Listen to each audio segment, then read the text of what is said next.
They called him crazy for buying a burned ranch for $5. But when 4 beautiful blonde women showed up at his door, Weston Boyd realized he hadn't just purchased land. He'd bought himself a destiny that would change everything he thought he knew about belonging. The auctioneer's gavel hit the wooden block with a sharp crack that echoed across the dusty town square. Weston Boyd stood alone among the crowd of ranchers and businessmen, his weathered hands clutching 5 silver coins that felt heavier than they should.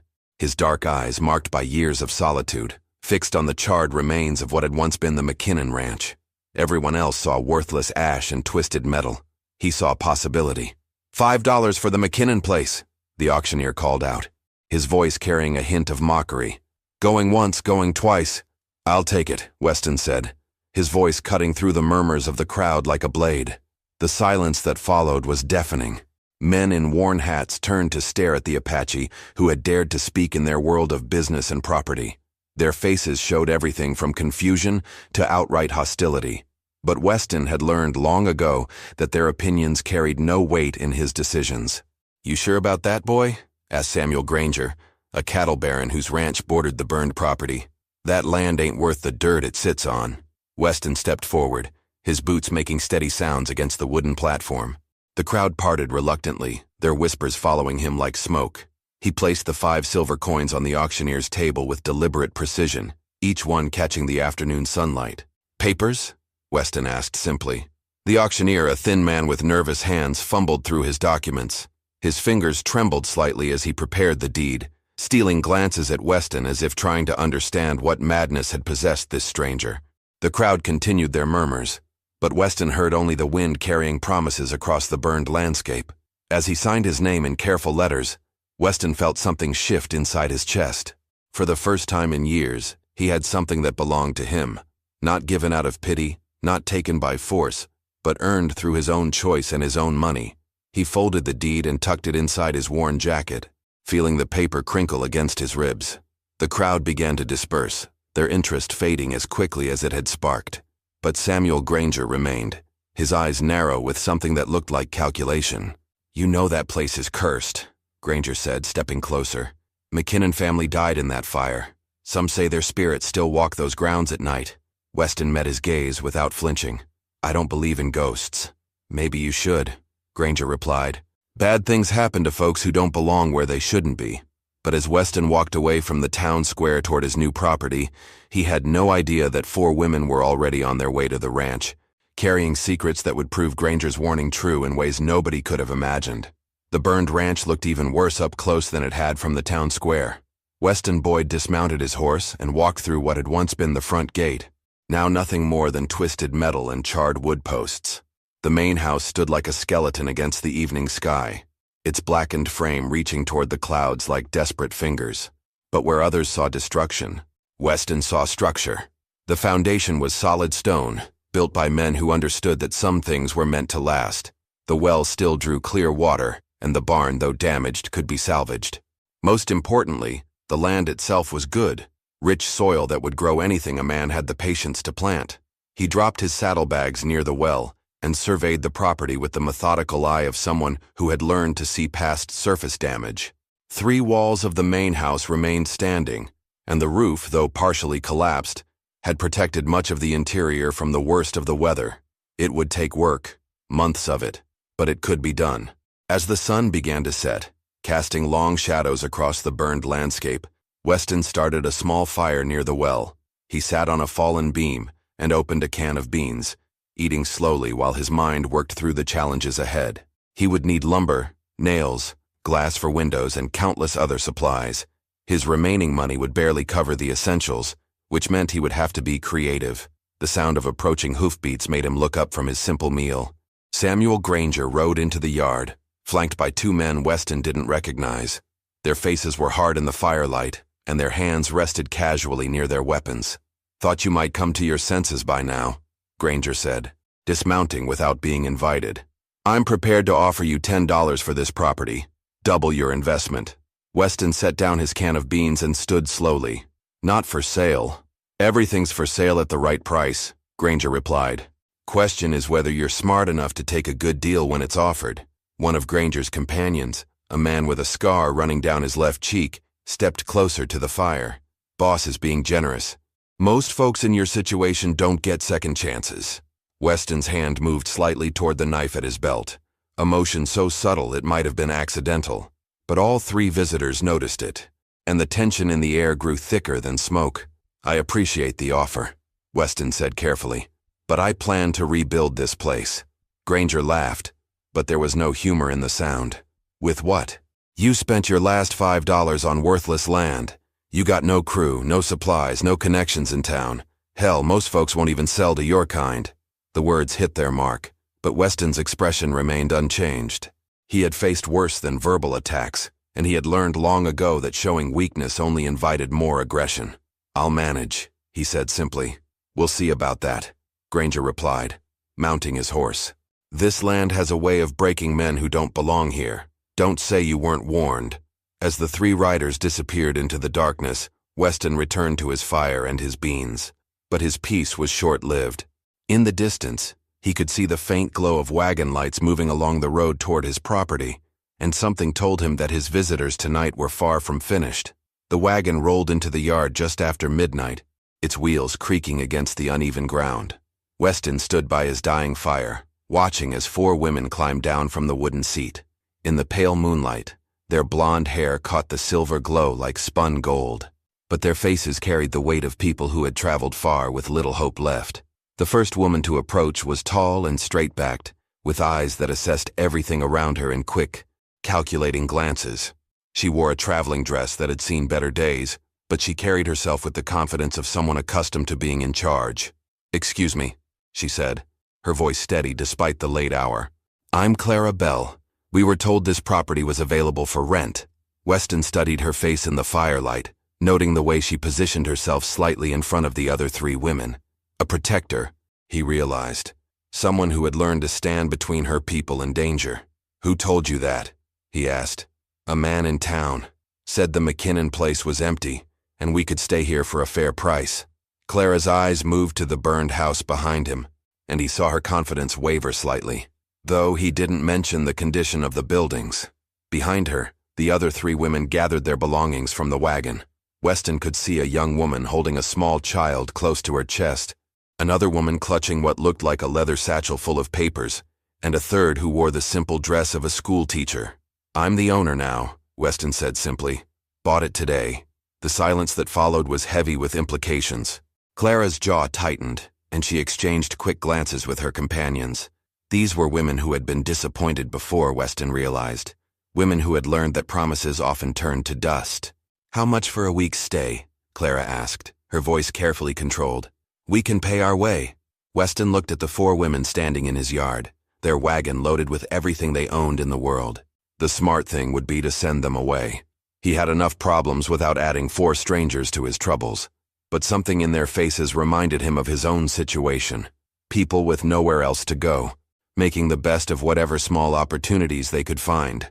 "House isn't livable," he said, gesturing toward the burned structure. "No roof, no proper walls." "We're not particular about accommodations," Clara replied quickly. "We've slept in worse places." The woman holding the child stepped forward slightly, and Weston could see exhaustion in every line of her body. The child in her arms couldn't have been more than 2 years old, and both mother and baby looked like they hadn't eaten a proper meal in days. "The barn still has a roof," Weston said finally. "It's not much, but it's shelter." Relief flickered across Clara's face, but she kept her expression neutral. "What's your price?" Weston thought about the 5 silver coins he had spent on the property, about Samuel Granger's threats, about the months of work ahead of him. These women would only complicate everything, but turning them away felt like something the old Weston would have done. The man who had learned to trust no one and expect nothing. "We'll figure something out," he said. But as he helped them unload their wagon, Weston had no idea that Samuel Granger was already planning his next move, and that these 4 women carried secrets that would make his simple ranch the center of a conflict bigger than anything he had imagined. Dawn broke over the ranch with the harsh light that made everything look both promising and impossible at the same time. Weston had been awake since before sunrise, working on clearing debris from what would become the main room of the rebuilt house. The sound of his hammer against twisted metal rang across the property like a bell calling the day to work. From the barn came the quiet sounds of the women organizing their temporary home. He could hear Clara Bell giving instructions in her calm, authoritative voice and the soft murmur of the others responding. It struck him how naturally they seemed to work together, like people who had learned to depend on each other through necessity. Around mid-morning, Clara approached him with a tin cup of coffee that smelled better than anything he had tasted in months. "Ruby managed to salvage some good beans from our supplies," she said, handing him the cup. "Thought you might need this." Weston accepted the coffee gratefully, noting how Clara watched his face as he drank. She was studying him, he realized, trying to understand what kind of man she and her companions were dealing with. "Ruby's the one with the business papers?" he asked. "Was," Clara corrected. "Lost her dress shop when her partner ran off with all their money and half their inventory. Sadie's the one with the little girl. Her husband died in a mining accident 6 months ago. Violet taught school back east until the town decided they didn't want an unmarried woman influencing their children." Weston nodded, understanding more than Clara probably realized. These were women who had learned that the world could change without warning, that security was often an illusion, and that sometimes the only choice was to keep moving forward no matter how uncertain the path. "And you?" he asked. Clara's smile was sharp as broken glass. "I managed a boarding house until the owner decided he'd rather have a wife than an employee. When I turned down his proposal, he found reasons to dismiss me." Before Weston could respond, the sound of approaching horses made them both turn toward the road. Samuel Granger rode into the yard again, but this time he brought 5 men instead of 2. Their faces were hard with purpose, and several carried rifles across their saddles. "Boyd," Granger called out, dismounting with deliberate slowness. "See, you've got yourself some company." Weston set down his coffee cup and moved slightly closer to Clara, a protective instinct he hadn't felt in years suddenly awakening in his chest. "Private property," Weston said calmly. "That's what we need to discuss," Granger replied. His eyes moved to Clara, and something in his expression made Weston's hand drift toward his knife. "See, I've been asking around about your new tenants. Seems these ladies have some interesting backgrounds." Clara's face went pale, but she kept her composure. Behind them, Weston could hear movement from the barn as the other women became aware of the confrontation. "Ruby Callahan," Granger continued, his voice carrying the satisfaction of a man holding winning cards, "wanted for questioning about some missing money back in Kansas. Violet McCall, dismissed from her teaching position under suspicious circumstances. And Clara Bell herself. Well, let's just say the law back in Missouri has some questions about a certain fire." Weston felt the ground shift beneath his feet as he realized that his $5 ranch had just become something much more dangerous than a simple rebuilding project. The tension in the yard stretched like a rope about to snap. Weston could feel Clara's body go rigid beside him, could hear the sharp intake of breath from the other women near the barn. Samuel Granger's men shifted in their saddles, hands moving closer to their weapons as if they sensed violence approaching. "Those are serious accusations," Weston said carefully, his voice carrying no emotion. "You got proof of any of that?" Granger's smile was cold as winter wind. "Don't need proof when the law's already looking for them. All I need to do is ride into town and tell the sheriff where they are. Course, that would make you an accessory to harboring fugitives." Weston felt the weight of the decision pressing down on him like stones. Everything he had worked for, his small chance at building something meaningful, could disappear with one word from Granger. The smart choice was obvious: send the women away and save himself the trouble. But when he glanced at Clara, he saw something in her eyes that made him pause. Not guilt or fear, but anger. The kind of righteous fury that came from being falsely accused, from watching the truth get twisted by men with power and bad intentions. "What do you want?" Weston asked Granger directly. "Simple business transaction," Granger replied. "You sign over the deed to this property, and I forget I ever saw these ladies. Everyone walks away clean. And if I refuse?" Granger's expression darkened. "Then I ride to town with a story about an Apache harboring dangerous criminals on property he probably stole. How long you think it'll take before a federal marshal shows up here asking uncomfortable questions?" Clara stepped forward, her chin raised defiantly. "You want the truth about those accusations?" "Clara, don't," whispered Violet from near the barn door. But Clara ignored the warning. Ruby didn't steal anything. Her business partner cleaned out their accounts and disappeared, then blamed her for the missing money. Violet lost her teaching job because she refused to let the school board member's son cheat on his examinations. And that fire Granger mentioned? She paused, her eyes blazing with controlled fury. "I said it myself. Burn down the boarding house rather than let that pig of an owner force himself on the girls who worked there. The admission hung in the air like smoke from a gunshot. Granger's men exchanged glances, clearly not expecting such a direct confession. But Weston found himself understanding Clara better than before. Sometimes the law and justice weren't the same thing. So you see, Clara continued, we're not criminals running from justice. We're women who refuse to let men like you destroy us. Granger's face flushed red with anger. Makes no difference what excuses you got. The law's the law, and harboring fugitives is a federal crime. He turned back to Weston, his voice dropping to a dangerous whisper. You got until sunset to make your choice, Boyd. Sign over the deed. Or I ride to town and bring back enough men to burn this place down around your ears. As Granger and his men rode away, Weston realized that his $5 ranch had just become the center of a war he never wanted to fight, but apparently had no choice but to win or lose everything. The afternoon sun beat down mercilessly as Weston stood in the ruins of what would have been his front parlor, hammer in hand, continuing to work despite everything that had happened. Clara watched him from the doorway, trying to understand why he hadn't already told them to pack their wagon and leave. You don't have to do this, she said finally, her voice carrying a weight that came from years of disappointment. We can be gone before sunset. No need for you to lose everything because of our troubles. Weston drove another nail into the wooden frame with more force than necessary. This is my land. My choice who stays on it. Granger wasn't bluffing about bringing the law down on you, Clara replied. Men like him have connections, influence. They can make your life very difficult. Already been difficult, Weston said simply, setting down his hammer and looking at her directly. Been alone for 3 years. Been moving from place to place, working other men's land, sleeping in other men's barns. This is the first thing I've owned since... He stopped himself, but Clara heard the pain in the unfinished sentence. Since what? She asked gently. Since they burned my family's cabin and told me I wasn't welcome on reservation land anymore, Weston finished. Seems like I've been running from one kind of law or another most of my life. Clara felt something shift in her chest, a recognition that went deeper than shared troubles. Here was a man who understood what it meant to be cast out, to have your life destroyed by people who decided you didn't belong.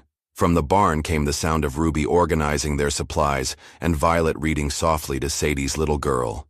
These women had found something here in the space of one day that none of them had expected. A place where they could work together, where their individual strengths could combine into something larger than their separate struggles. What if we stayed and fought? Clara asked suddenly. Weston looked at her with surprise. 4 women and 1 Apache against Granger and whatever men he can hire? Those aren't good odds. Maybe not, Clara admitted. But Ruby knows business and numbers. Violet understands law and paperwork better than most lawyers. Sadie worked beside her husband in the mines and knows more about hard work than any 3 men. And you burn down buildings when someone threatens people you care about. Weston finished with something that might have been a smile. When necessary, Clara corrected. They stood in comfortable silence for a moment, both of them looking out at the land that could become something beautiful with enough work and determination. The afternoon light caught the distant mountains, turning them purple and gold, and for the first time since buying the property, Weston could see past the burned timber and broken dreams to what this place might become. There's something else, Clara said, her voice dropping lower. Something Granger doesn't know yet, but we'll find out soon enough. Weston felt his stomach tighten. What? The McKinnon family didn't just die in that fire? Clara said, her eyes fixed on the horizon. They were murdered, and the man who killed them is still alive, still in this territory, and still killing people who get in his way. The hammer slipped from Weston's suddenly nerveless fingers, hitting the ground with a sound that seemed to echo across the entire valley. Clara's revelation hit Weston like a physical blow, but before he could respond, Ruby came running from the barn with a leather satchel clutched against her chest. Her face was pale with excitement and fear in equal measure. Clara, you need to see this, Ruby said breathlessly. I was going through the business papers I salvaged, looking for anything that might help us, and I found something about the McKinnon Ranch. She opened the satchel and pulled out a stack of documents, her hands trembling slightly as she sorted through them. My former business partner, the one who stole our money. He had dealings with a cattle operation here. Look at this bill of sale. Weston and Clara leaned in as Ruby spread a crumpled paper on a cleared section of the wooden frame. The document showed the sale of 50 head of cattle from the McKinnon Ranch to a buyer whose signature was barely legible. But the witness signature was crystal clear: Samuel Granger. "This is dated 2 days before the fire," Ruby continued, her voice growing stronger with each word. "But according to everyone in town, McKinnon never sold his cattle. He was planning to drive them to market himself." Weston felt pieces of a puzzle clicking together in his mind. Granger killed them for their cattle. "More than that," Clara said, her eyes bright with understanding. "He's been doing this for years. Find isolated ranchers, steal their stock, then burn the evidence. That's how he built his empire." From the distance came the sound of approaching riders, more than before, and moving fast. Violet appeared at the barn door, holding Sadie's little girl, while Sadie herself emerged with something that made Weston's heart skip: a rifle that looked well-maintained and familiar in her hands. "Learn to shoot in the mining camps," Sadie said simply, answering his unspoken question. "Had to protect our claim from claim jumpers more than once." The riders crested the hill, and Weston counted at least 8 men, including Granger. But what made his blood run cold was the 9th rider, a man in a black coat whose face bore the kind of scars that came from surviving things that should have killed him. The man rode slightly apart from the others, and even Granger's men seemed nervous around him. "That's him," Clara whispered, her voice barely audible. "The one with the scars. I saw him the night he killed the McKinnons. I was traveling through, camping by the river when I heard the screaming." Weston looked at her sharply. "You witnessed the murders?" "I tried to help, but I was too far away. By the time I got to the ranch, they were all dead and the house was burning. That scarred man was standing in the yard, watching it burn like it was entertainment." Granger's voice carried across the yard as the riders arranged themselves in a threatening semicircle around the property. "Time's up, Boyd. You made your choice, and now you get to live with the consequences." The scarred man dismounted slowly, his movements deliberate and predatory. When he spoke, his voice carried the flat, emotionless tone of someone who had killed so many times that human life had lost all meaning. "Boss says you and your friends have been asking too many questions about things that don't concern you," he said, his hand resting casually on the grip of his pistol. "That's unfortunate." But as the confrontation reached its boiling point, Weston realized that Clara, Ruby, Violet, and Sadie had positioned themselves strategically around the yard. These weren't helpless women waiting to be rescued. They were survivors who had learned to fight for what they needed. And together, they were about to show Samuel Granger and his hired killer that some battles couldn't be won through intimidation and violence alone. The scarred man's hand moved toward his pistol, but he never completed the draw. Sadie's rifle cracked from her position near the barn, and the killer stumbled backward, clutching his shoulder with a look of shocked surprise on his face. He had clearly not expected resistance from women he assumed would cower and beg. "That was a warning shot," Sadie called out, her voice steady as mountain stone. "The next one won't be." Chaos erupted in the yard as Granger's men reached for their weapons, but they found themselves facing more opposition than they had bargained for. Ruby had positioned herself behind the well with a shotgun she had pulled from their wagon, while Violet emerged from the barn wielding a heavy iron poker. Clara stood beside Weston, a pistol in her hand that she held with the confidence of someone who knew how to use it. "You're outnumbered," Granger shouted, but his voice carried less certainty than it had moments before. "Are we?" Weston replied calmly. His eyes had moved to the ridge behind Granger's men, where the glint of sunlight on metal revealed that they were not as alone as they appeared. 3 Apache riders sat motionless on the hilltop, watching the confrontation with the patient attention of people who understood that some fights were worth joining. Weston raised his hand in a gesture that could have meant anything, but the message was clear. These were his people, and they had come when he needed them. The scarred killer, still clutching his wounded shoulder, snarled at his men. "Take them down, all of them." But before anyone could move, Ruby's clear voice cut through the tension like a blade through silk. "Samuel Granger, you are under arrest for the murders of the McKinnon family and for cattle theft spanning 3 counties. Every eye in the yard turned to her in surprise. Ruby reached into her leather satchel and pulled out a badge that caught the sunlight with official authority. "Ruby Callahan, federal investigator," she continued, her businesslike demeanor suddenly making perfect sense. "I've been tracking your operation for 6 months, gathering evidence of your systematic theft and murder of isolated ranchers." Granger's face went white as understanding dawned. "The missing money from Kansas was bait," Ruby finished. We needed you to think I was a fugitive so you'd reveal yourself, and you've done exactly that by threatening these people and bringing your hired killer out into the open." The scarred man made a desperate lunge for his pistol, but Weston was already moving. Years of surviving on the edges of civilization had taught him to be faster than desperation, and his knife found its mark before the killer could clear leather. The man dropped to the ground and lay still. His reign of terror ended by the swift justice of a man who understood the value of protecting innocent people.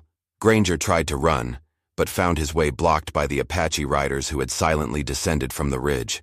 His remaining men, faced with federal authority and overwhelming opposition, threw down their weapons and raised their hands in surrender. 3 months later, the rebuilt McKinnon Ranch looked nothing like the burned ruin Weston had purchased for $5. The main house stood strong and proud, with glass windows that caught the morning light and a porch where Clara could sit with her account books, managing the business side of their growing operation. Ruby had decided to stay on as their financial advisor, her federal investigation completed with Granger and his men behind bars awaiting trial. Violet had established a small school in the front room, teaching the children from neighboring ranches who rode in twice a week for lessons. Sadie worked alongside Weston in the fields and with the cattle, her mining camp experience proving invaluable in the heavy work of ranch life. Her little girl played in the yard under the watchful eyes of 4 adults who had become her family. Weston stood on his porch each evening, watching the sun set over land that truly belonged to him. The Apache riders visited regularly, bringing news and trading goods, accepting him back into a community he had thought was lost forever. But the greatest gift wasn't the land or the acceptance. It was the knowledge that sometimes, when you risk everything to do the right thing, you discover that you're not alone in the fight. The ranch that had cost him $5 had given him something priceless, a family forged not by blood, but by the shared determination to build something good from the ashes of broken dreams. And every morning when he woke up in his own bed, in his own house, surrounded by people who had chosen to stay and fight beside him, Weston Boyd knew that some investments paid dividends that couldn't be measured in money. If you enjoyed this story, click the video on your screen now to watch another unforgettable Western tale, where destiny and courage collide in ways you never expected.